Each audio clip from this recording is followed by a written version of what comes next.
अलग अलग तस्वीरों जेवा गृहमंत्री अमित शाह पण गांधीनगर खाते पहुंची चुक्या छे। गांधीनगर लोकसभा बैठकथी तेओ फरी एकवार चूंटणी लड़ी रह्या छे, त्यारे गांधीनगर लोकसभा बैठक खाते तेओ पहोंच्या छे। कार्यकर्ताओ तेમને મળવા માટે તેમની સાથે હોળીના પર્વની ઉજવણી કરવા માટે મોટી સંખ્યામાં અહીં પહોંચી ચુક્યા છે, જેમની સાથે અમિત શાહ હોળીના પર્વની ઉજવણીનો લહાવો લેશે।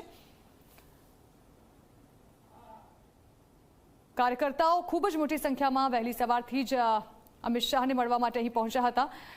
વધુ વાત કરવા માટે સંવાદદાતા હિતેન વિઠલાણી અમારી સાથે જોડાઈ ગયા છે। હિતેન, ગાંધીનગર ખાતે પહોંચી ચૂક્યા છે અમિત શાહ અને કાર્યકર્તાઓ સાથે તેઓ હોળીની ઉજવણી કરશે, કેવો માહોલ છે ત્યાં?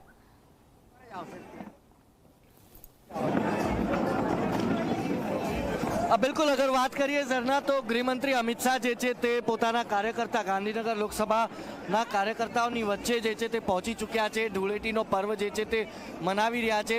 तेमनी साथे मुख्यमंत्री भूपेन्द्र पटेल पण जे छे ते जोडाया छे।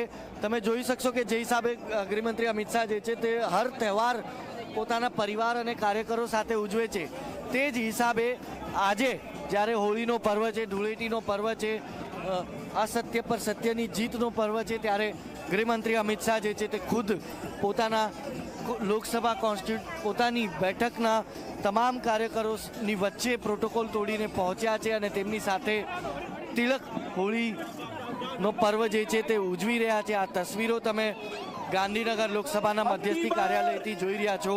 અહીંથી નારેબાજી કરાઈ રહી છે અબકી બાર 400 પારની। આ તસવીર તમે જોશો તો મંચ ઉપર તમને હવે જોવા મળશે કે અમિત શાહ અને ભૂપેન્દ્ર પટેલ બંને નેતાઓ જે છે તે મંચ ઉપર પહોંચી ચૂક્યા છે અને હવે આટલી મોટી સંખ્યામાં જ્યારે કાર્યકર્તાઓ જે છે તે અહીંયા પહોંચ્યા છે તો નિશ્ચિત તौर પર તેમને સંબોધિત કરશે મુખ્યમંત્રી ભૂપેન્દ્ર પટેલ। તમામ કાર્યકર્તાઓને જે છે તે સંબોધી રહ્યા છે। माता की भारत माता की। हितेन, तो अमित शाह पहुंची चुक्या છે ગાંધીનગર ખાતે, તેમની સાથે મુખ્યમંત્રી ભૂપેન્દ્ર પટેલ પણ જોવા મળી રહ્યા છે। હોળીની ઉજવણી કરવા